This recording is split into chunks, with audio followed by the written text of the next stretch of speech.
Hello friends, welcome to Brothers Finance and good evening. ಇವತ್ತಿನ ದಿನ stock ಮಾರ್ಕೆಟಲ್ಲಿ ಬೆಳಿಗ್ಗೆಯಿಂದ ಸಂಜೆವರೆಗೂ ಮಾರ್ಕೆಟಲ್ಲಿ ಏನು ನಡೆದಿದೆ ಮತ್ತು ನಾಳೆ ಮಾರ್ಕೆಟ್ ಯಾವ ಥರ ಇರ್ಬೋದು ಅಂತ ಈ ವಿಡಿಯೋದಲ್ಲಿ ಮಾತಾಡ್ಕೊಳ್ಳೋಣ. ಇವತ್ತಿನ ಮಾರ್ಕೆಟ್ ಅಪ್ಡೇಟ್ಸ್ ಏನಂದರೆ, ಸೆನ್ಸೆಕ್ಸ್ 424 ಪಾಯಿಂಟ್ಸ್ ಡೌನ್ ಆಗಿ 75,311 ಕ್ಲೋಸ್ ಆಗಿದೆ. ನಿಫ್ಟಿ 117 ಪಾಯಿಂಟ್ಸ್ ಡೌನ್ ಆಗಿ 22,795 ಕ್ಲೋಸ್ ಆಗಿದೆ. ಬ್ಯಾಂಕ್ ನಿಫ್ಟಿ 353 ಪಾಯಿಂಟ್ಸ್ ಡೌನ್ ಆಗಿ 48,981 ಕ್ಲೋಸ್ ಆಗಿದೆ. ಫ್ರೆಂಡ್ಸ್, ಇವತ್ತು ಮಾರ್ಕೆಟ್ ನೋಡಿದ್ರಾ, ಎಲ್ಲ ಇಂಡಿಸಸ್ ನೆಗೆಟಿವಲ್ಲೇ ಕ್ಲೋಸ್ ಆಗಿದೆ. ನಿಫ್ಟಿ ಆದರೆ 0.5% ನೆಗೆಟಿವಲ್ಲಿ ಕ್ಲೋಸ್ ಆಗಿದೆ. ಸ್ಮಾಲ್ ಕ್ಯಾಪ್ಸ್ ಆದರೆ 0.7% ನೆಗೆಟಿವಲ್ಲಿ ಕ್ಲೋಸ್ ಆಗಿದೆ. ಆದರೆ ಇವತ್ತು ಮಿಡ್ ಕ್ಯಾಪ್ಸ್ ನೋಡಿದ್ರಾ, ಎಬೋ 1.5% ನೆಗೆಟಿವಲ್ಲಿ ಕ್ಲೋಸ್ ಆಗಿದೆ. ಮಿಡ್ ಕ್ಯಾಪ್ಸಲ್ಲಿ ತುಂಬಾ ಸೆಲ್ಲಿಂಗ್ ಪ್ರೆಷರ್ ಕಾಣಿಸಿದೆ. ಅದಕ್ಕೋಸ್ಕರನೇ ಇವತ್ತು ಇಷ್ಟು ನೆಗೆಟಿವ್ ಆಗಿ ರಿಯಾಕ್ಟ್ ಆಗಿರೋದು. ನೆಕ್ಸ್ಟ್ ಅದಾದಮೇಲೆ ಫ್ರೆಂಡ್ಸ್, ಇಷ್ಟು ದಿನ ಮಾರ್ಕೆಟ್ ಕರೆಕ್ಟ್ ಆದಾಗೆಲ್ಲ ನಾವೇನಂತ ಮಾತಾಡ್ಕೊತಾ ಇದ್ವಿ ಹೇಳ್ರಿ, ನಮ್ಮ ಟ್ಯಾರಿಫ್ ಹೈಕಿಂದ ಮಾರ್ಕೆಟ್ ಕರೆಕ್ಟ್ ಆಗಿದೆ ಅಥವಾ ವ್ಯಾಲ್ಯೂಷನ್ ಕನ್ಸರ್ನಿಂದ ಮಾರ್ಕೆಟ್ ಕರೆಕ್ಟ್ ಆಗಿದೆ ಅಂತ ಮಾತಾಡ್ಕೊತಾ ಇದ್ವಿ. ಆದರೆ ಇವತ್ತು ಮಾರ್ಕೆಟ್ ಕರೆಕ್ಟ್ ಆಗಿರೋದಕ್ಕೆ ಬೇರೆ ರೀಸನ್ನೇ ಇದೆ. ಒಂದ್ಸಲ ಇವತ್ತು ಸೆಕ್ಟಾರ್ ವೈಸಲ್ಲಿ ಯಾವ್ಯಾವ ಸೆಕ್ಟಾರ್ ಎಷ್ಟು ನೆಗೆಟಿವ್ ಆಗಿ ರಿಯಾಕ್ಟ್ ಆಗಿದೆ ಅಂತ ನೋಡಿಕೊಂಡ್ರೆ, ಇವತ್ತು ಟೋಟಲ್ 13 ಸೆಕ್ಟಾರ್ಸಲ್ಲಿ ಎಲ್ಲ ಸೆಕ್ಟಾರ್ಸೂ ನೆಗೆಟಿವ್ ಆಗಿ ರಿಯಾಕ್ಟ್ ಆಗಿದೆ. ಅದರಲ್ಲಿ ಹೈಯೆಸ್ಟ್ ಕರೆಕ್ಟ್ ಆಗಿರೋ ಸೆಕ್ಟಾರ್ ಯಾವ್ದು ಗೊತ್ತಾ? Auto sector. ಇವತ್ತೊಂದೇ ದಿನನೇ ಅಬೌಟ್ 2.5% ನೆಗೆಟಿವ್ ಆಗಿ ರಿಯಾಕ್ಟ್ ಆಗಿದೆ. ಅದಾದಮೇಲೆ ಫಾರ್ಮಾ ಸೆಕ್ಟರ್ ನಿಯರ್ಲಿ 2% ನೆಗೆಟಿವ್ ಆಗಿ ರಿಯಾಕ್ಟ್ ಆಗಿದೆ. ಈ ಫಾರ್ಮಾ ಸೆಕ್ಟರ್ ಅಂತೂ ಟ್ರಂಪ್ ಟ್ಯಾರಿಫ್ ಹೈಕಿಂದ ಇಷ್ಟು ನೆಗೆಟಿವ್ ಆಗಿ ರಿಯಾಕ್ಟ್ ಆಗ್ತಾ ಇದೆ. ಫಸ್ಟ್ ಇವಾಗ ಈ ಆಟೋ ಸೆಕ್ಟರ್ ಏನಕ್ಕೆ ಇವತ್ತು ಇಷ್ಟು ನೆಗೆಟಿವ್ ಆಗಿ ರಿಯಾಕ್ಟ್ ಆಗಿದೆ ಅಂತ ಮಾತಾಡ್ಕೊಳ್ಳೋಣ.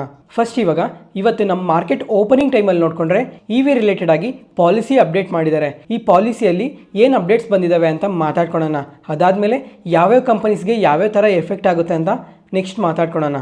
ಯಾವುದೇ global electronic vehicle manufacturing company ಇಂಡಿಯಾಗೆ ಬಂದರೆ, ಇಂಡಿಯಾದಲ್ಲಿ ಅವ್ರ ಮ್ಯಾನುಫ್ಯಾಕ್ಚರಿಂಗ್ ಫೆಸಿಲಿಟಿನ ಓಪನ್ ಮಾಡಿದರೆ, ಇವಾಗ ಏನು ಇಂಪೋರ್ಟ್ ಡ್ಯೂಟೀಸ್ ಗೌರ್ಮೆಂಟ್ ಕಲೆಕ್ಟ್ ಮಾಡ್ತಾ ಇದೆ 110%, ಅದನ್ನು 15%ಗೆ ಡೌನ್ ಮಾಡ್ತೀವಿ ಅಂತ ಅಪ್ಡೇಟ್ ಮಾಡಿದ್ದಾರೆ. ಅದಕ್ಕೆ ಸ್ವಲ್ಪ ಕ್ರೈಟೀರಿಯಾಸ್ನ ಕೂಡ ಮೆನ್ಷನ್ ಮಾಡಿದ್ದಾರೆ. ಇವಾಗ ಮಿನಿಮಮ್ ಇನ್ವೆಸ್ಟ್ಮೆಂಟ್ ನೋಡಿಕೊಂಡ್ರೆ, ಇವಾಗ ಯಾವುದಾದ್ರೂ ಒಂದು ಕಂಪನಿ ಇಂಡಿಯಾದಲ್ಲಿ ಮ್ಯಾನುಫ್ಯಾಕ್ಚರಿಂಗ್ ಫೆಸಿಲಿಟಿನ ಓಪನ್ ಮಾಡಬೇಕು ಅಂದರೆ ಮಿನಿಮಮ್ 4,150 crores ಇನ್ವೆಸ್ಟ್ ಮಾಡಬೇಕು ಅಂತ ಹೇಳಿದ್ದಾರೆ. ಅದನ್ನು ಲ್ಯಾಂಡ್ ಮತ್ತು ಬಿಲ್ಡಿಂಗ್ನ ಬಿಟ್ಟು 4,150 crores ಇನ್ವೆಸ್ಟ್ ಮಾಡಬೇಕು ಅಂತ ಹೇಳಿದ್ದಾರೆ. ಈ ಪಾಲಿಸಿಯಿಂದ ಯಾವ ಕಂಪನಿಗೆ ಬೆನಿಫಿಟ್ ಆಗುತ್ತೆ? ಒಂದು ಟೆಸ್ಲಾಗೆ ಬೆನಿಫಿಟ್ ಆಗುತ್ತೆ. ಯಾಕಂದರೆ ರೀಸೆಂಟಾಗಿ ಟೆಸ್ಲಾ ಅಪ್ಡೇಟ್ ಮಾಡಿತ್ತು ಇಂಡಿಯಾಗೆ ಬರ್ತಾ ಇದ್ದೀವಿ ಅಂತ. ಆದರೆ ಟೆಸ್ಲಾಗೆ ಇಂಡಿಯಾದಲ್ಲಿ ಮ್ಯಾನುಫ್ಯಾಕ್ಚರಿಂಗ್ ಫೆಸಿಲಿಟಿನ ಓಪನ್ ಮಾಡೋದಕ್ಕೆ ಐಡಿಯಾ ಇಲ್ಲ ಅಂತ ಕೂಡ ಮೆನ್ಷನ್ ಮಾಡಿದ್ದಾರೆ. ಮತ್ತು ರೀಸೆಂಟಾಗಿ ಒಂದು ಇಂಟರ್ವ್ಯೂಯಲ್ಲೂ ಸಹ ಹೇಳಿದರು, ಇಂಡಿಯಾದಲ್ಲಿ ಮ್ಯಾನುಫ್ಯಾಕ್ಚರಿಂಗ್ ಫೆಸಿಲಿಟಿ ಓಪನ್ ಮಾಡಬೇಕು ಅಂತ ಹೇಳಿದರೆ ಅದು ಕಂಪ್ಲೀಟ್ಲಿ ಅನ್ಫೇರ್ ಅಂತ ಕೂಡ ಹೇಳಿದ್ದಾರೆ. ಆದರೆ ಇವತ್ತು ಪಾಲಿಸಿ ಏನು ರಿಲೀಸ್ ಮಾಡಿದ್ದಾರೆ, ಇದು ಕಂಪ್ಲೀಟ್ಲಿ ಟೆಸ್ಲಾಗೋಸ್ಕರನೇ ಅಪ್ಡೇಟ್ ಮಾಡಿರೋ ಥರ ಇದೆ. ಇದಕ್ಕೂ ಮುಂಚೆ ಟೆಸ್ಲಾ ಏನಾದರೂ ಇಂಡಿಯಾಗೆ ಬರಬೇಕು ಅಂದರೆ ಪ್ರತಿ ಕಾರ್ ಮೇಲೂ 110% ಇಂಪೋರ್ಟ್ ಡ್ಯೂಟೀಸ್ನ ಪೇ ಮಾಡಬೇಕಿತ್ತು. ಅದಕ್ಕೋಸ್ಕರ ಟೆಸ್ಲಾ ಕಾರ್ ಏನಾದರೂ ಇಂಡಿಯಾಗೆ ಬಂದಾಗ ಅದು ಇನ್ನೂ ತುಂಬಾ ಕಾಸ್ಟ್ಲಿ ಆಗ್ತಾ ಇರೋದು. ಆದರೆ ಇವಾಗ ನೋಡಿಕೊಂಡ್ರೆ ಮ್ಯಾನುಫ್ಯಾಕ್ಚರಿಂಗ್ ಫೆಸಿಲಿಟಿನ ಓಪನ್ ಮಾಡೋದ್ರಿಂದ ಬರೀ ಇಂಪೋರ್ಟ್ ಡ್ಯೂಟೀಸ್ 15% ಮಾತ್ರನೇ ಕಟ್ಟಬೇಕಾಗಿರುತ್ತೆ. ಇದು ಟೆಸ್ಲಾಗೆ ಬಿಗ್ಗೆಸ್ಟ್ ಅಡ್ವಾಂಟೇಜ್ ಆಗುತ್ತೆ. ಇವಾಗೇನೋ ಪ್ರೆಸೆಂಟ್ ಟೆಸ್ಲಾಗೆ ಯಾವುದೇ ಥರ ಐಡಿಯಾ ಇಲ್ಲ ಇಂಡಿಯಾದಲ್ಲಿ ಮ್ಯಾನುಫ್ಯಾಕ್ಚರಿಂಗ್ ಫೆಸಿಲಿಟಿನ ಓಪನ್ ಮಾಡೋದಕ್ಕೆ. ಮತ್ತು ಇವಾಗಿಂದ ಈ ವರ್ಷದಲ್ಲಿ ಸೆಕೆಂಡ್ ಹಾಫಲ್ಲಿ ಟೆಸ್ಲಾ ಇಂಡಿಯಾಗೆ ಬರ್ತಾ ಇದೆ. ಇವಾಗ ಇಂಪೋರ್ಟ್ ಡ್ಯೂಟೀಸ್ ಏನೋ ಅಷ್ಟೇ ಇರ್ತದೆ ನಾರ್ಮಲಾಗೆ. ಇವಾಗ ಟೆಸ್ಲಾ ಇಂಡಿಯಾಗೆ ಬಂದಮೇಲೆ ಸೇಲ್ಸ್ ಏನಾದರೂ ಚೆನ್ನಾಗಾಗಿ ಟೆಸ್ಲಾಗೆ ಪಾಸಿಟಿವ್ ರೆಸ್ಪಾನ್ಸ್ ಏನಾದರೂ ಬಂದರೆ ಕಮಿಂಗ್ 3 ಇಯರ್ಸಲ್ಲಿ ಒಂದು ಮ್ಯಾನುಫ್ಯಾಕ್ಚರಿಂಗ್ ಫೆಸಿಲಿಟಿ ಬರೋ ಚಾನ್ಸಸ್ ತುಂಬಾ ಜಾಸ್ತಿ ಇದೆ ಅಂತಲೇ ಇವತ್ತು ನಮ್ಮ ಇಂಡಿಯನ್ ಆಟೋ ಕಂಪನೀಸ್ ನೆಗೆಟಿವ್ ಆಗಿ ರಿಯಾಕ್ಟ್ ಆಗಿರೋದು. ಮತ್ತು ಇದು ಕಂಪ್ಲೀಟ್ಲಿ ಇವಿ ಪಾಲಿಸಿ ಅಲ್ಲ. ಇವಾಗ ಟೆಸ್ಲಾ ನೋಡಿಕೊಂಡ್ರೆ 2008ಇಂದನೂ ಇವಿ ಕಾರ್ಸ್ನ ಲಾಂಚ್ ಮಾಡ್ತಾ ಇದ್ದಾರೆ. ಇದುವರೆಗೂ ನೋಡಿಕೊಂಡ್ರೆ ಅಬೌಟ್ 12 ಮಾಡಲ್ಸ್ನೇ ಲಾಂಚ್ ಮಾಡಿದ್ದಾರೆ. ಅದನ್ನು ಕಂಪ್ಲೀಟ್ಲಿ ಇವಿ ಮಾಡಲ್ಸೇನೆ. ಅದ್ರ ಜೊತೆಗೆ ಇವಿ ಮ್ಯಾನುಫ್ಯಾಕ್ಚರಿಂಗಲ್ಲಿ ಟೆಸ್ಲಾಗೆ ತುಂಬಾ ಎಕ್ಸ್ಪೀರಿಯನ್ಸ್ ಇದೆ. ಅದಕ್ಕೋಸ್ಕರ ಕಮಿಂಗ್ ಟೈಮಲ್ಲಿ ಇವರೇನಾದರೂ ಮ್ಯಾನುಫ್ಯಾಕ್ಚರಿಂಗ್ ಫೆಸಿಲಿಟಿನ ಓಪನ್ ಮಾಡಿ ಇವರು ಇಂಡಿಯಾದಲ್ಲಿ ತುಂಬಾ ಸ್ಟ್ರಾಂಗಾಗಿ ಗ್ರೋ ಆಗ್ಬೋದೇನೋ ಅಂತ ಇವತ್ತು Mahindra and Mahindra, Tata motors, Hyundai motors, Maruti Suzuki ಈ ಎಲ್ಲ ಕಂಪನೀಸೂ ನೆಗೆಟಿವ್ ಆಗಿ ರಿಯಾಕ್ಟ್ ಆಗಿರೋದು. ಮತ್ತು ಈ ಇವಿ ಪಾಲಿಸಿಯಲ್ಲಿ ಇನ್ನೂ ತುಂಬಾ ಕ್ರೈಟೀರಿಯಾಸ್ ಇದೆ. ಅವನ್ನೆಲ್ಲ ವಾಟ್ಸಪ್ ಚಾನಲಲ್ಲಿ ಶೇರ್ ಮಾಡಿದ್ದೀನಿ, ಒಂದು ಸಲ ಚೆಕ್ ಮಾಡಿ. ಮತ್ತು ಗೌರ್ಮೆಂಟ್ ಇ ವಿ ಪಾಲಿಸಿಯಲ್ಲಿ ಏನಾದರೂ ಚೇಂಜಸ್ ಬೇಕಂದರೆ ಚೇಂಜಸ್ ಮಾಡಿ ಕಂಪ್ಲೀಟಾಗಿ ಮಾರ್ಚ್ ಮಂತಲ್ಲಿ ಅಪ್ಡೇಟ್ ಮಾಡ್ತೀವಿ ಅಂತ ಮೆನ್ಷನ್ ಮಾಡಿದ್ದಾರೆ. ನೋಡೋಣ ಫೈನಲ್ ಆಗಿ ಇ ವಿ ಪಾಲಿಸಿ ರಿಲೇಟೆಡ್ ಆಗಿ ಏನೇನು ಅಪ್ಡೇಟ್ಸ್ ಬರುತ್ತೆ ಅಂತ. ಈ ಇ ವಿ ಪಾಲಿಸಿಯಲ್ಲಿ ಎಲ್ಲ ಕ್ರೈಟೀರಿಯಾನು ಎಕ್ಸ್ಪ್ಲೈನ್ ಮಾಡಿ ತುಂಬ ಕನ್ಫ್ಯೂಸ್ ಮಾಡೋಕ್ಕೆ ಹೋಗ್ತಿಲ್ಲ.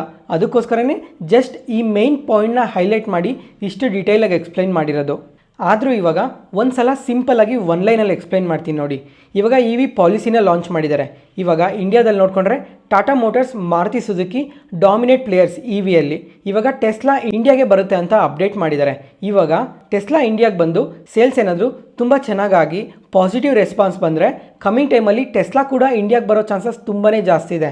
ಈ ಥರ ಟೆಸ್ಲಾ ಇಂಡಿಯಾಗೆ ಬಂದರೆ ಈ ಇಂಡಿಯನ್ ಆಟೋ ಮೇಕರ್ಸ್ಗೆ ತುಂಬಾ ಎಫೆಕ್ಟ್ ಆಗುತ್ತೆ ಅಂತ ಇವತ್ತು ಇಷ್ಟು ನೆಗೆಟಿವ್ ಆಗಿ ರಿಯಾಕ್ಟ್ ಆಗಿರೋದು. ಇದು ಸಿಂಪಲಾಗಿ ಹೇಳಿದೆ, ಅರ್ಥ ಆಯಿತಾ? ನೆಕ್ಸ್ಟ್ ಅದಾದಮೇಲೆ ಫ್ರೆಂಡ್ಸ್, ಮಾರ್ಕೆಟಲ್ಲಿ ಇನ್ನೂ ತುಂಬಾ ಇಂಪಾರ್ಟೆಂಟ್ ಡೇಟಾಸ್ ಎಲ್ಲ ಇದ್ದಾವೆ. ಅವನ್ನ ಸೋಮವಾರ ಮಾತಾಡ್ಕೊಳ್ಳೋಣ. ಇವಾಗ FIDI ಡೇಟಾ ನೋಡಿಕೊಂಡ್ರೆ ಕ್ಯಾಶ್ ಮಾರ್ಕೆಟಲ್ಲಿ FIIs ಇವತ್ತು ಸಹ ಸೆಲ್ ಸೈಡಲ್ಲೇ ಇದ್ದಾರೆ. ಇವತ್ತಾದರೆ 3,500 ಕೋಟಿ ಸೆಲ್ ಮಾಡಿದ್ದಾರೆ. DIs ಆದರೆ ಇವತ್ತು ಸಹ ಮಾರ್ಕೆಟ್ನ ಸಪೋರ್ಟ್ ಮಾಡಿದ್ದಾರೆ. ಇವತ್ತೊಂದೇ ದಿನ 2,885 ಕ್ರೋರ್ಸ್ ಬೈ ಮಾಡಿದ್ದಾರೆ. ಫ್ರೆಂಡ್ಸ್, ಈ ವೀಕೆಂಡಲ್ಲಿ ವಾಟ್ಸಪ್ ಚಾನಲ್ನ ಟೈಮ್ ಟು ಟೈಮ್ ಚೆಕ್ ಮಾಡ್ತಾ ಇರಿ. ಏನಾದರೂ ಇಂಪಾರ್ಟೆಂಟ್ ಅಪ್ಡೇಟ್ಸ್ ಇದ್ದರೆ ವಾಟ್ಸಪ್ ಚಾನಲಲ್ಲಿ ಶೇರ್ ಮಾಡ್ತಾ ಇರ್ತೀನಿ. ಈ ಥರ ಕಾಂಪ್ಲಿಕೇಟೆಡ್ ಇನ್ಫಾರ್ಮೇಷನ್ನ ಸಿಂಪ್ಲಿಫೈ ಮಾಡಿ ನಿಮ್ಮ ಮುಂದೆ ತರ್ತಾ ಇದ್ದೀವಿ. ನಾನು ಹೇಳೋ ಇನ್ಫಾರ್ಮೇಷನ್ ನಿಮಗೆ ಯೂಸ್ಫುಲ್ ಅನಿಸಿದರೆ ಈ ವಿಡಿಯೋನ ಲೈಕ್ ಮಾಡಿ, ಮತ್ತು ನಿಮ್ಮ ಫ್ರೆಂಡ್ಸಲ್ಲಿ ಯಾವ್ದಾದ್ರು ಸ್ಟಾಕ್ ಮಾರ್ಕೆಟ್ ಬಗ್ಗೆ ಇಂಟ್ರೆಸ್ಟ್ ಇರೋರಿಗೆ ಈ ವಿಡಿಯೋಸ್ನ ಶೇರ್ ಮಾಡಿ. ನೆಕ್ಸ್ಟ್, ಮಹೀಂದ್ರಾ ಆ್ಯಂಡ್ ಮಹೀಂದ್ರಾ ಈ ಕಂಪನಿ ನೋಡಿಕೊಂಡ್ರೆ ಇವತ್ತು ಇಂಟರ್ಡೇ ಸೆಷನಲ್ಲಿ ಶೇರ್ ಪ್ರೈಸ್ ಎಬೋವ್ 5% ನೆಗೆಟಿವ್ ಆಗಿ ರಿಯಾಕ್ಟ್ ಆಗಿದೆ.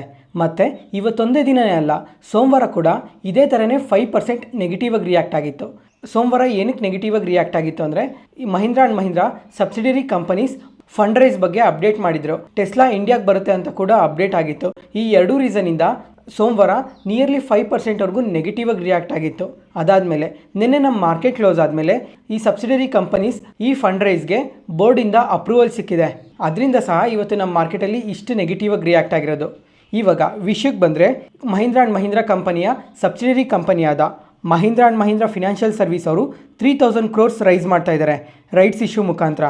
ಅದಾದಮೇಲೆ ಮಹೀಂದ್ರಾ ಲೈಫ್ ಸೈನ್ಸ್ ಡೆವಲಪರ್ಸ್ ಆದರೆ 1,500 ಕ್ರೋರ್ಸ್ ಫಂಡ್ ರೈಸ್ ಮಾಡ್ತಾ ಇದ್ದಾರೆ ರೈಟ್ಸ್ ಮುಖಾಂತರ. ಈ ಥರ ಫಂಡ್ ರೈಸ್ ಮಾಡೋದ್ರಿಂದ ಮಹೀಂದ್ರಾ ಆ್ಯಂಡ್ ಮಹೀಂದ್ರಾ ಕಂಪನಿಯಲ್ಲಿ ಲಿಕ್ವಿಡಿಟಿ ಇಂಪ್ಯಾಕ್ಟ್ ಇರುತ್ತೆ ಮತ್ತು ಫ್ಯೂಚರ್ ಗ್ರೋತಲ್ಲೂ ಸ್ವಲ್ಪ ಎಫೆಕ್ಟ್ ಆಗುತ್ತೆ ಅಂತಲೇ ಇವತ್ತು ಶೇರ್ ಪ್ರೈಸ್ ಇಷ್ಟು ನೆಗೆಟಿವ್ ಆಗಿ ರಿಯಾಕ್ಟ್ ಆಗಿರೋದು. ನೆಕ್ಸ್ಟ್, JSW ಇನ್ಫ್ರಾಸ್ಟ್ರಕ್ಚರ್ ಈ ಕಂಪನಿ ಆದರೆ ಇವತ್ತು ಎಬೋವ್ 9% ಪಾಸಿಟಿವ್ ಆಗಿ ರಿಯಾಕ್ಟ್ ಆಗಿದೆ. ಯಾಕಂದರೆ ಇವತ್ತು ಮೋತಿಲಾಲ್ ಓಸ್ವಾಲ್ ಫಿನಾನ್ಷಿಯಲ್ ಸರ್ವಿಸ್ ಅವರು ಪೋರ್ಟ್ ರಿಲೇಟೆಡ್ ಕಂಪನೀಸಲ್ಲಿ ಈ ಕಂಪನಿನ ಪಿಕ್ ಮಾಡಿದ್ದಾರೆ. ಮತ್ತು ಈ ಕಂಪನಿಗೆ ಬೈ ರೇಟಿಂಗ್ ಕೊಟ್ಟು ಟಾರ್ಗೆಟ್ ಪ್ರೈಸ್ 330 ಪರ್ ಶೇರ್ ಅಂತ ಅಪ್ಡೇಟ್ ಮಾಡಿದ್ದಾರೆ. ಮತ್ತು ನಿನ್ನೆ ಕ್ಲೋಸಿಂಗಿಂದ ನೋಡಿಕೊಂಡ್ರೆ 27% ಅಪ್ಸೈಡ್ ಪೊಟೆನ್ಷಿಯಲ್ ಇದೆ ಅಂತ ಹೇಳಿದ್ದಾರೆ. ಇದಕ್ಕೆ ರೀಸನ್ ಏನು ಹೇಳ್ತಾ ಇದ್ದಾರೆ ಅಂದರೆ, ಈ JSW ಇನ್ಫ್ರಾ ಕಂಪನಿ ಕನ್ಸಿಸ್ಟೆಂಟಾಗಿ ಮಾರ್ಕೆಟ್ ಶೇರ್ನ ಇನ್ಕ್ರೀಸ್ ಮಾಡ್ಕೊತಾನೆ ಬರ್ತಾ ಇದ್ದಾರೆ. ಮತ್ತು ಫಿನಾನ್ಷಿಯಲ್ ಇಯರ್ 24ಇಂದ 27ವರೆಗೂ 14% CAGR ಅಲ್ಲಿ ಗ್ರೋ ಆಗ್ತಾರೆ ಅಂತ ಪ್ರೊಜೆಕ್ಟ್ ಮಾಡ್ತಾ ಇದ್ದಾರೆ. ಮತ್ತು ಥರ್ಡ್ ಪಾರ್ಟಿ ಕಸ್ಟಮರ್ಸಿಂದ ಬಿಸ್ನೆಸ್ನ ಕೂಡ ಇನ್ಕ್ರೀಸ್ ಮಾಡ್ಕೊತ ಬರ್ತಾ ಇದ್ದಾರೆ ಅಂತ ಅಪ್ಡೇಟ್ ಮಾಡಿದ್ದಾರೆ. ಅದ್ರ ಜೊತೆಗೆ ಕನ್ಸಿಸ್ಟೆಂಟಾಗಿ ಕಾರ್ಗೋ ವಾಲ್ಯೂಮ್ಸ್ನ ಇನ್ಕ್ರೀಸ್ ಮಾಡ್ಕೊತಾನೆ ಇದ್ದಾರೆ ಅಂತ ಹೇಳಿದ್ದಾರೆ. ಈ ಎಲ್ಲ ರೀಸನ್ಸಿಂದನೇ ಮೋತಿಲಾಲ್ ಓಸ್ವಾಲ್ ಅವರು ಈ ಥರ ಬೈ ರೇಟಿಂಗ್ ಕೊಟ್ಟಿರೋದು ಅಂತ ಅಪ್ಡೇಟ್ ಮಾಡಿದ್ದಾರೆ. ನೋಡೋಣ ಕಮಿಂಗ್ ಟೈಮಲ್ಲಿ ಈ ಕಂಪನಿ ಯಾವ ಥರ ಗ್ರೋ ಆಗ್ತಾರೆ ಅಂತ. ಮತ್ತು ಅದ್ರ ಜೊತೆಗೆ ಅದಾನಿ ಪೋರ್ಟ್ಸ್ಗೂ ಸಹ ಬೈ ರೇಟಿಂಗ್ ಕೊಟ್ಟಿದ್ದಾರೆ. ಈ ಕಂಪನಿಗಾದರೆ ಟಾರ್ಗೆಟ್ ಪ್ರೈಸ್ 1,400 ಪರ್ ಶೇರ್ ಅಂತ ಅಪ್ಡೇಟ್ ಮಾಡಿದ್ದಾರೆ. ಅಂದರೆ ನಿನ್ನೆ ಕ್ಲೋಸಿಂಗಿಂದ ನೋಡಿಕೊಂಡ್ರೆ 26% ಅಪ್ಸೈಡ್ ಪೊಟೆನ್ಷಿಯಲ್ ಇದೆ ಅಂತ ಹೇಳಿದ್ದಾರೆ. ಅದ್ರ ಜೊತೆಗೆ ಈ ಗೌತಮ್ ಅದಾನಿ ಅವರು ಈ ಪೋರ್ಟ್ಸ್ ರಿಲೇಟೆಡ್ ಆಗಿ ತುಂಬಾ ಪಾಸಿಟಿವ್ ಒಪಿನಿಯನ್ ಇಟ್ಕೊಂಡಿರಬೇಕು. ಅದಕ್ಕೋಸ್ಕರನೇ ಈ ಪೋರ್ಟ್ಸ್ ರಿಲೇಟೆಡ್ ಆಗಿ ತುಂಬಾ ಅಗ್ರೆಸಿವ್ ಇನ್ವೆಸ್ಟ್ಮೆಂಟ್ನ ಮಾಡ್ತಾ ಇದ್ದಾರೆ. ನೋಡೋಣ ಈ ಪೋರ್ಟ್ಸ್ ಕಂಪನೀಸ್ ಕಮಿಂಗ್ ಟೈಮಲ್ಲಿ ಯಾವ ಥರ ಗ್ರೋ ಆಗ್ತಾರೆ ಅಂತ. ನೆಕ್ಸ್ಟ್ ಅದಾದಮೇಲೆ NSE ಮಾರ್ಚ್ ರಿಬ್ಯಾಲೆನ್ಸಿಂಗ್ ಬಗ್ಗೆ ಮುಂಚೆನೇ ಒಂದ್ಸಲ ಮಾತಾಡ್ಕೊಂಡಿದ್ವಿ, ಮತ್ತು ಇವತ್ತು ಸಹ ಇನ್ನೊಂದು ಸಲ ಮಾತಾಡ್ಕೊಳ್ಳೋಣ. ಈ ರಿಬ್ಯಾಲೆನ್ಸಿಂಗಲ್ಲಿ ನೋಡಿಕೊಂಡ್ರೆ ನಿಫ್ಟಿ 50ಗೆ ಝೊಮ್ಯಾಟೊ ಮತ್ತು ಜಿಯೋ ಫಿನಾನ್ಷಿಯಲ್ ಸರ್ವಿಸ್ ಆ್ಯಡ್ ಆಗೋ ಚಾನ್ಸಸ್ ಇದೆ ಅಂತ JM ಫಿನಾನ್ಷಿಯಲ್ಸ್ ಅವರು ಅಪ್ಡೇಟ್ ಮಾಡಿದ್ದಾರೆ. ಇವಾಗ ನಿಫ್ಟಿ 50ಗೆ ಈ ಎರಡು ಕಂಪನೀಸ್ ಆ್ಯಡ್ ಆಗುತ್ತಲ್ಲ, ಝೊಮ್ಯಾಟೊ ಆ್ಯಡ್ ಆಗೋದ್ರಿಂದ $702 ಮಿಲಿಯನ್ ಇನ್ಫ್ಲೋಸ್ ಬರುತ್ತೆ ಅಂತ ಹೇಳಿದ್ದಾರೆ.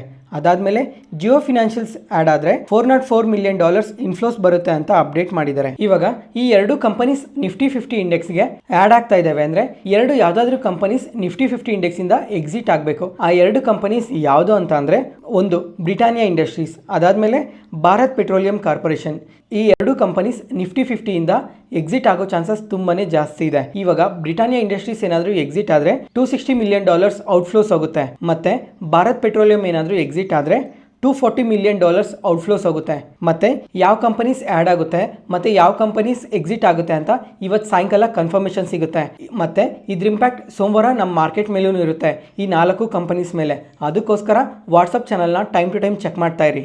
ಮತ್ತು ಈ ವಾಟ್ಸಪ್ ಚಾನಲ್ ಲಿಂಕ್ ಡಿಸ್ಕ್ರಿಪ್ಷನಲ್ಲಿ ಕೊಟ್ಟಿರ್ತೀನಿ, ಒಂದ್ಸಲ ಚೆಕ್ ಮಾಡಿ. ಈ ನಿಫ್ಟಿ 50 ಇಂಡೆಕ್ಸ್ಗೆ ಯಾವ ಎರಡು ಕಂಪನೀಸ್ ಆ್ಯಡ್ ಆಗ್ತಾವೋ ಕಮಿಂಗ್ ಟೈಮಲ್ಲಿ ಫ್ಯೂಚರ್ ಆ್ಯಂಡ್ ಆಪ್ಷನ್ಸ್ಗೆ ಕೂಡ ಆ್ಯಡ್ ಆಗೋ ಚಾನ್ಸಸ್ ತುಂಬಾ ಜಾಸ್ತಿ ಇರುತ್ತೆ. ನೋಡೋಣ ಯಾವ ಕಂಪನೀಸ್ ಆ್ಯಡ್ ಆಗುತ್ತೆ ಅಂತ. ಮತ್ತು ಮೊನ್ನೆ NSE ಅವರು ಒಂದು ಸರ್ಕ್ಯುಲರ್ನ ರಿಲೀಸ್ ಮಾಡಿದರು. ಅದರಲ್ಲಿ ನೋಡಿಕೊಂಡ್ರೆ ಇರಡಾ ಮತ್ತು ಟಾಟಾ ಟೆಕ್ನಾಲಜೀಸ್ ಈ ಎರಡೂ ಕಂಪನೀಸ್ F&Oಗೆ ಆ್ಯಡ್ ಆಗುತ್ತೆ ಅಂತ ಅಪ್ಡೇಟ್ ಮಾಡಿದ್ದಾರೆ. ಅದನ್ನು ಫೆಬ್ರವರಿ 28 ಈ F&Oಗೆ ಆ್ಯಡ್ ಆಗುತ್ತೆ ಅಂತ ಮೆನ್ಷನ್ ಮಾಡಿದ್ದಾರೆ. ಮತ್ತು lot size, strike price, quantity freeze limit ಇದನ್ನೆಲ್ಲ ಫೆಬ್ರವರಿ 27 ಅಪ್ಡೇಟ್ ಮಾಡ್ತೀವಿ ಅಂತ ಹೇಳಿದ್ದಾರೆ. ಮತ್ತು ಅದೇ 28ನೇ MSCI ರೀಬ್ಯಾಲೆನ್ಸಿಂಗ್ ಕೂಡ ಇದೆ. ನೋಡೋಣ ಅವತ್ತು ಮಾರ್ಕೆಟ್ ಯಾವ ಥರ ರಿಯಾಕ್ಟ್ ಆಗುತ್ತೆ ಅಂತ.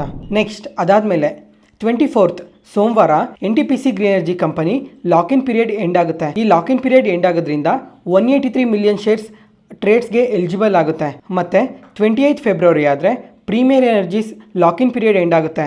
ಈ ಲಾಕ್-ಇನ್ ಪೀರಿಯಡ್ ಎಂಡ್ ಆಗೋದ್ರಿಂದ 106 ಮಿಲಿಯನ್ ಶೇರ್ಸ್ ಟ್ರೇಡ್ಸ್ಗೆ ಎಲಿಜಿಬಲ್ ಆಗುತ್ತೆ. ಮತ್ತು ಫ್ರೆಂಡ್ಸ್, ಈ ಲಾಕ್-ಇನ್ ಪೀರಿಯಡ್ ಬಗ್ಗೆ ಮುಂಚೆ ವೀಡಿಯೋಸಲ್ಲೇ ಒಂದು ಸಲ ಎಕ್ಸ್ಪ್ಲೈನ್ ಮಾಡಿದ್ದೆ. ಅದಾದಮೇಲೆ ಈ ಲಾಕ್-ಇನ್ ಪೀರಿಯಡ್ ಎಂಡ್ ಆಗೋದ್ರಿಂದ ಈ ಕಂಪನೀಸಲ್ಲಿ ಸ್ವಲ್ಪ ಸೆಲ್ಲಿಂಗ್ ಪ್ರೆಷರ್ ಜಾಸ್ತಿನೇ ಕಾಣ್ಬೋದು. ನೋಡೋಣ ಸೋಮವಾರ ಮತ್ತು 28 ಈ ಎರಡೂ ಕಂಪನೀಸ್ ಯಾವ ಥರ ರಿಯಾಕ್ಟ್ ಆಗುತ್ತೆ ಅಂತ. ಫ್ರೆಂಡ್ಸ್, ನಾನು ತುಂಬ ಸಲನೇ ಹೇಳಿದ್ದೆ ಯಾವುದೇ ಕಾರಣಕ್ಕೂ ನಿಮ್ಮ ಸಿಪ್ನ ಸ್ಟಾಪ್ ಮಾಡೋಕ್ಕೆ ಹೋಗಬೇಡಿ ಅಂತ. ಇವಾಗ ಒಂದು ಸಲ ಈ ಇಮೇಜ್ನ ನೋಡಿ. ಇದರಲ್ಲಿ ಪ್ರತಿ ಮಂತೂ 10,000 ಆಗಿ ಇನ್ವೆಸ್ಟ್ ಮಾಡ್ತಾ ಬಂದಿದ್ದಾರೆ. ಒಂದು ವರ್ಷಕ್ಕೆ 1,20,000 ಆಗುತ್ತೆ. ಅದೇ ಥರ 17 ವರ್ಷ ಸಿಪ್ನ ಕಂಟಿನ್ಯೂ ಮಾಡ್ಕೊಂಡು ಬಂದಿದ್ದಾರೆ. ಯಾವುದೇ ಮಾರ್ಕೆಟ್ ಕಂಡೀಷನಲ್ಲೂ ಅವರು ಸಿಪ್ನ ಸ್ಟಾಪ್ ಮಾಡಲಿಲ್ಲ. ಅದೇ ಥರನೇ ಸಿಪ್ನ ಕಂಟಿನ್ಯೂ ಮಾಡ್ಕೊಂಡು ಬಂದಿರೋದಕ್ಕೆ 17 ಇಯರ್ಸ್ ಆದಮೇಲೆ ಅವ್ರ ಟೋಟಲ್ ಇನ್ವೆಸ್ಟೆಡ್ ವ್ಯಾಲ್ಯೂ ಎಷ್ಟಾಗಿರ್ಬೋದು ಹೇಳಿ? 20,40,000 ಆಗಿರುತ್ತೆ. ಮತ್ತು ಇವಾಗ ಈ ಇಮೇಜ್ನ ನೋಡಿ. ಇದರಲ್ಲಿ ತುಂಬಾ ಫಂಡ್ಸ್ ಇದ್ದಾವೆ. ಅದರಲ್ಲಿ ಯಾವ್ಯಾವ ಫಂಡ್ಸಲ್ಲಿ ಆವ್ರೇಜ್ ಆಗಿ ಎಷ್ಟು ರಿಟರ್ನ್ಸ್ ಬಂದರೆ ನಿಮಗೆ ಎಂಡ್ ಕಾರ್ಪಸ್ ಎಷ್ಟು ಸಿಗುತ್ತೆ ಅಂತ ಇಲ್ಲಿ ಕ್ಲಿಯರಾಗಿ ಮೆನ್ಷನ್ ಮಾಡಿದ್ದಾರೆ. ಇವಾಗ ಒಂದು ಸಲ ನಿಫ್ಟಿ ನೆಕ್ಸ್ಟ್ 50ಯಲ್ಲಿ ನೋಡ್ಕೊಳ್ಳಿ. ಇದರಲ್ಲಾದರೆ ಪ್ರತಿ ತಿಂಗಳು 10,000 ಇನ್ವೆಸ್ಟ್ ಮಾಡಿದ್ರೆ 17 ವರ್ಷ ಆದಮೇಲೆ ಆವ್ರೇಜ್ ಆಗಿ 14.61% ನಿಮಗೆ ರಿಟರ್ನ್ಸ್ ವರ್ಕೌಟ್ ಆದ್ರೂ 81,05,510 ರೂಪೀಸ್ ಆಗಿರುತ್ತೆ. ಅಂದರೆ ನೀವು 20 lakhs ಇನ್ವೆಸ್ಟ್ ಮಾಡಿದ್ದೀರಾ, ಆದರೆ ನಿಮಗೆ ಬಂದಿರೋದು ನೋಡಿಕೊಂಡ್ರೆ ನಿಯರ್ಲಿ 60 lakhs ನಿಮಗೆ ಪ್ರಾಫಿಟ್ಸೇ ಇದೆ. ಅದಕ್ಕೋಸ್ಕರನೇ ಮ್ಯೂಚುವಲ್ ಫಂಡ್ಸ್ ಲಾಂಗ್ ಟರ್ಮಲ್ಲಿ ತುಂಬಾ ವೆಲ್ ಜನ್ರೇಟ್ ಮಾಡುತ್ತೆ ಅಂತ ಹೇಳೋದು. ಇದೊಂದಂತನೇ ಅಲ್ಲ, ಇವಾಗ ಈಕ್ವಿಟಿ ವ್ಯಾಲ್ಯೂ ಫಂಡ್ ಆದರೂ, ಸೆನ್ಸೆಕ್ಸ್, ನಿಫ್ಟಿ 50, ಗೋಲ್ಡ್ ಈ ಥರ ಪ್ರತಿಯೊಂದರಲ್ಲಿ ಇನ್ವೆಸ್ಟ್ ಮಾಡಿದ್ರೂ ರಿಟರ್ನ್ಸ್ ನೋಡಿ. ಇದೆಲ್ಲ ಆವ್ರೇಜ್ ರಿಟರ್ನ್ಸ್ ನೋಡಿಕೊಂಡ್ರೆ 10%, 12%, 14% ಈ ಥರ ಆವ್ರೇಜ್ ರಿಟರ್ನ್ ನೋಡಿಕೊಂಡ್ರು ಯಾವುದೇ ಥರ ರಿಸ್ಕ್ ಇಲ್ಲದೆ ಅಟ್ಲೀಸ್ಟ್ ಡೆಟ್ ಫಂಡ್ಸಲ್ಲಿ ಇನ್ವೆಸ್ಟ್ ಮಾಡಿದ್ರೂ 5%ಇಂದ 6%ವರೆಗೂ ವರ್ಕೌಟ್ ಆಗುತ್ತೆ. ಇವಾಗ one day rate liquid mutual funds ಇರುತ್ತೆ ನೋಡಿ. ಇದರಲ್ಲಿ ನೋಡಿಕೊಂಡ್ರು 5% ರಿಟರ್ನ್ಸ್ ವರ್ಕೌಟ್ ಆಗಿದೆ.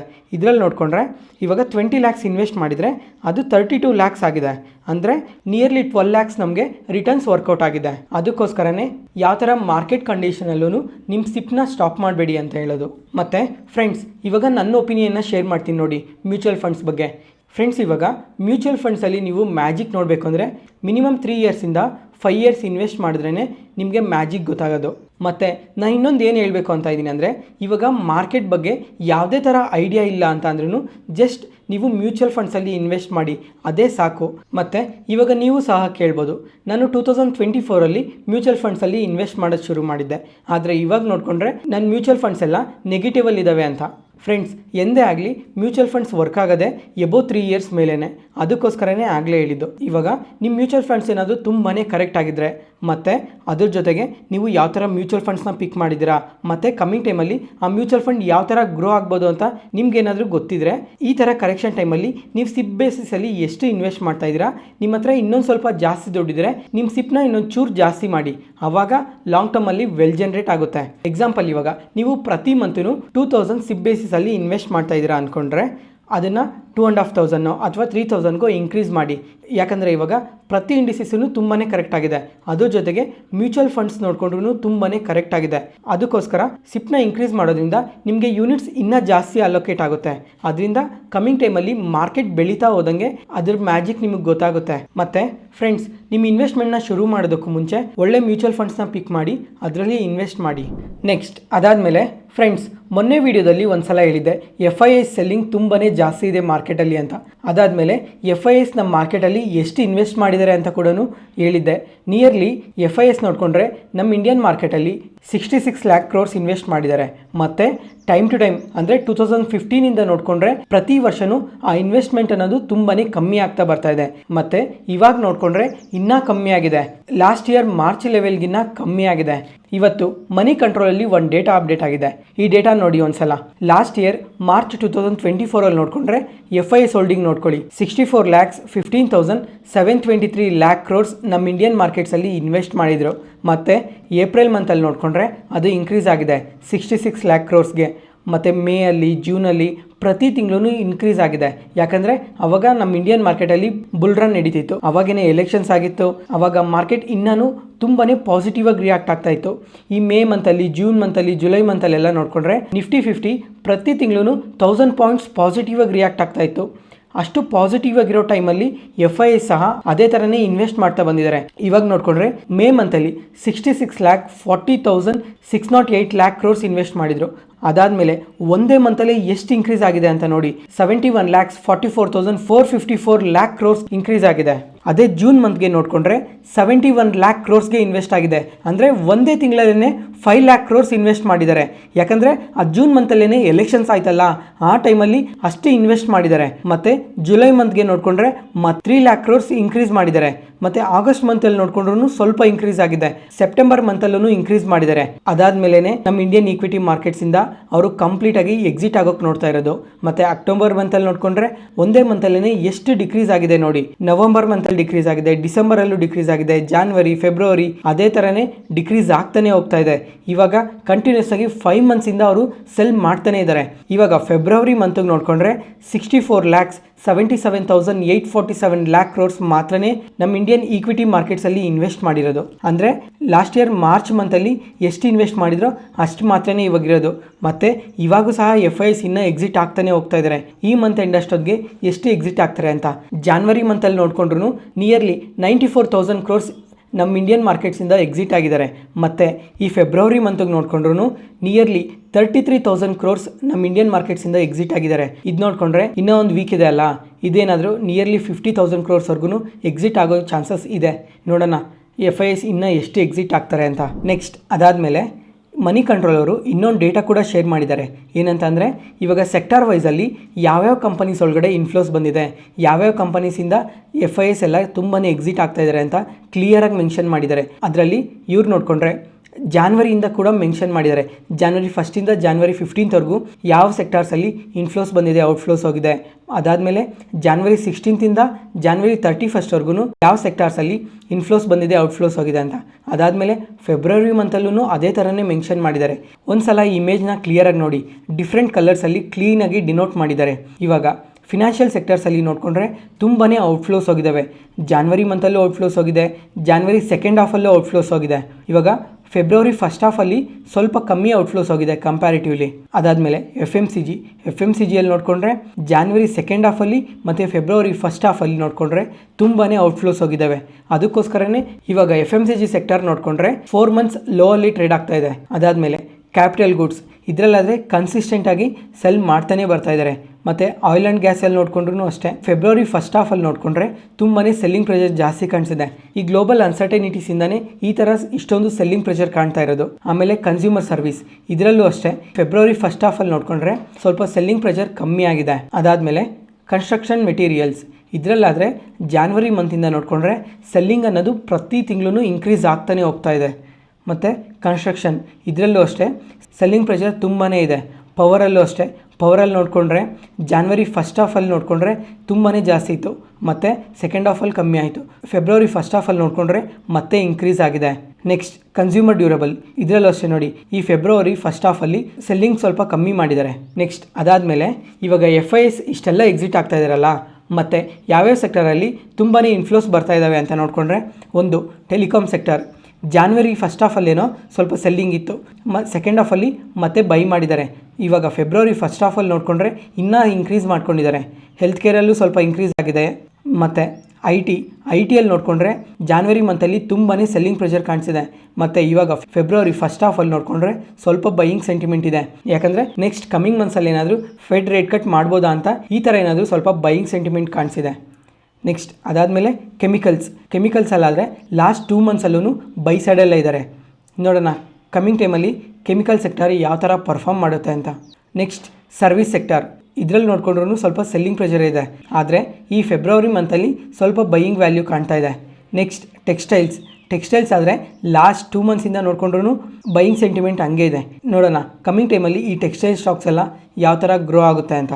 ನೆಕ್ಸ್ಟ್ ಅದಾದಮೇಲೆ ನಿನ್ನೆ ನಮ್ಮ ಮಾರ್ಕೆಟ್ ಕ್ಲೋಸ್ ಆದಮೇಲೆ ಮಾದಾಬಿ ಪೂರಿ ಬುಚ್ ಅವರು ಒಂದು ಆ್ಯಪ್ನ ಲಾಂಚ್ ಮಾಡಿದ್ದಾರೆ. ಈ ಅಪ್ಲಿಕೇಶನಲ್ಲಿ ಇನ್ವೆಸ್ಟರ್ಸ್ ಈಸಿಯಾಗಿ ಆಕ್ಸೆಸ್ ಮಾಡೋ ಥರ P&L ಸ್ಟೇಟ್ಮೆಂಟ್ಸ್ ಆಗಲಿ, ಫಿನಾನ್ಷಿಯಲ್ ಡೇಟಾ ಆಗಲಿ, ಇನ್ವೆಸ್ಟ್ಮೆಂಟ್ ಡೀಟೇಲ್ಸ್ ಆಗಲಿ ಒಂದೇ ಆ್ಯಪಲ್ಲೇ ತರೋದ್ರಿಂದ ಇನ್ವೆಸ್ಟರ್ಸ್ಗೆ ಇನ್ನೂ ಈಸಿಯಾಗಿ ಪ್ರತಿಯೊಂದು ಆಕ್ಸೆಸ್ ಇರುತ್ತೆ ಅಂತ ಈ ಥರ ಒಂದು ಆ್ಯಪ್ನ ಲಾಂಚ್ ಮಾಡಿದ್ದಾರೆ. ನೋಡೋಣ ಕಮಿಂಗ್ ಟೈಮಲ್ಲಿ ಈ ಅಪ್ಲಿಕೇಶನ್ ಯಾವಾಗ ಬರುತ್ತೆ ಅಂತ.